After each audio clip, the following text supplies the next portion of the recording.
Hey, Firefox here. Just before I started, I actually just wanted to say a little something about something that happened yesterday. So when I was recording this, that would have been the 22nd of March 2016. Yesterday morning, around about 8 o'clock Belgium time, so about 7 o'clock here in Britain, two bombs went off in the Zaventem airport in Brussels, and around half an hour later another one went off just down the tracks of the Malbeek metro station. At the time of this recording, the death toll has levelled out at 34, with many more others actually being injured. The group that are calling themselves Islamic State, I'm sure you all have heard about them, have claimed responsibility for the attack. And this had only actually happened about 5 months of the Paris attacks on the 13th of November last year. And this specific attack happened just days after the ringleader of the Paris attacks had been arrested by the Belgian authorities. All I want to ask really is, why is this necessary? I cannot understand the point to murder innocent people. What did these people do wrong? They haven't done anything wrong at all. So what is the fucking point? To send is it to send a message to make us scared? Because it's not going to work. The more these attacks are going to happen, the more unified people will be against this threat, and the more we're going to want to try and stop it. So, just to put it simply, it's not going to work. You're not going to scare us, and we're not going to give in. I'm sorry, but I just kind of felt like something had to be said on this, considering how recent this attack had happened. Because in situations like this, not only Europe, but the whole world needs to stand together and to stand strong against such threats. And maybe that way we can actually do something about it. And one day, you never know, extremism might actually come to an end. It might be wishful thinking on my part, but I genuinely believe that it can happen.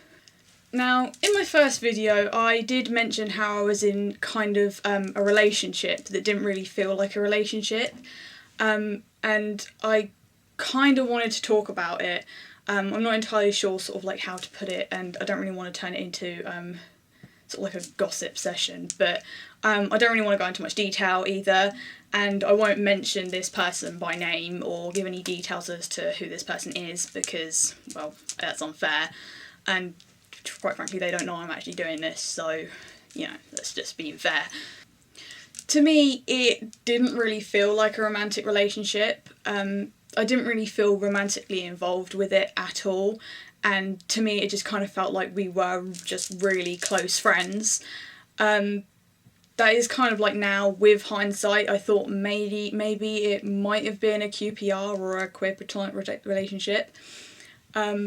It probably was different for her, but I don't really know. She's the kind of person you kind of got to take what she says with a pinch of salt. When we did kind of agree to end it, and just be friends, and we are still friends now, although there has been quite a few problems recently, she did actually say that it did felt like we were just friends that kissed every now and then, so maybe to her it didn't really feel like it was a romantic relationship either, or her feelings didn't felt reciprocated or anything like that, so I can't really say. I won't go into what it was like, as in the problems, not now anyway, because that is a whole different topic in unto itself, but within a month I wanted out of it. A lot of things kind of just make me feel uncomfortable and awkward. I mean, yeah, we kissed sometimes, but it was quite chaste, if that's the right word to use, and to be honest, I actually completely hated it whatsoever. I was okay with cuddling for 5 minutes, and then after that I just wanted my space, and I just wanted to be can you just leave me alone now, and can you just sit over there? I couldn't stand being around her for long periods of time, and even then, I just kind of wanted my space quite a lot of the time, because I'm quite, as my mum put it, I'm quite an independent person, and she's quite clingy, and obviously if you're independent and you're with a clingy person, it just doesn't mix. She still is kind of clingy now, even as just friends. I feel like I have to speak to her all of the time, which I haven't been doing recently. mainly because I don't want to. But to be honest, I don't really want to turn this into a bitching session because that's really unfair, and I don't really want to sort of tarnish your image of her because none of you know her. So I will just kind of leave it there and end that one there. So yeah, that was my first and last experience with a relationship or QPR or whatever the hell you want to call it. Thanks for listening. Give me a like and maybe a comment. I've already got a few scripts written up, so kudos to my main man Carly for saying to do this one first. Link for my Tumblr is in the description as normal. Bye bye!